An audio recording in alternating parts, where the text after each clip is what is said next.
సొంత తల్లిదండ్రులే గుర్తుపెట్టుకోండి. పిల్లలతో వ్యభిచారం పనులు చేయించే పేరెంట్స్ లేరా? మా అమ్మ అలా చెప్పిందని అందుకు చేస్తున్నా అంటే మీ అమ్మ చెప్తే చేస్తా గడ్డి తినమంటే తింటావా? మా ఆఫీసర్ గడ్డి తినమంటే తింటా అంటే గడ్డి తినమంటే తింటావా? నా భర్త చెప్పాడని తప్పక చేస్తాను, నీ భర్త చెప్తే చేస్తావా?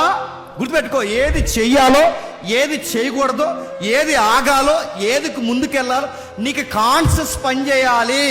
యోనాతానికి ఒక విషయం పసిగట్టాడు. డాడీ నేను నా కమాండర్ కావచ్చు, నా కింగ్ కావచ్చు, నా ఫాదర్ కావచ్చు. ఎప్పుడు గుర్తుపెట్టుకోండి, ఒకరిని చంపేమంటే అలా చంపేస్తాను. వాడు అపరాధ అయితే మీరు కత్తెత్తడం కాదు, ముందు నేనే కత్తెత్తుతాను.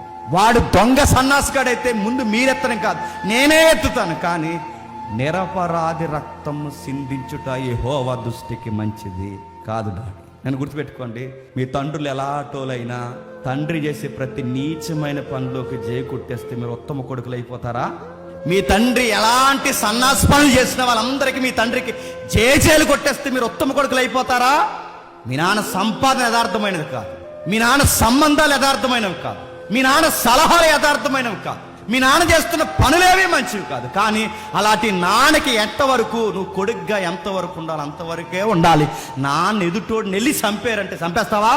నువ్వు తీసేరంటే తీసేస్తావా? వాడిని లేవు ఆ లైఫ్ నాశనం చేస్తావంటే ఫాదర్ అంటే ఎక్కడి వరకు, రాజు అంటే ఎక్కడి వరకు, ఆఫీసర్ అంటే ఎక్కడి వరకు? అతని విలువలు కోల్పోకన్నా ఉన్నంత వరకే.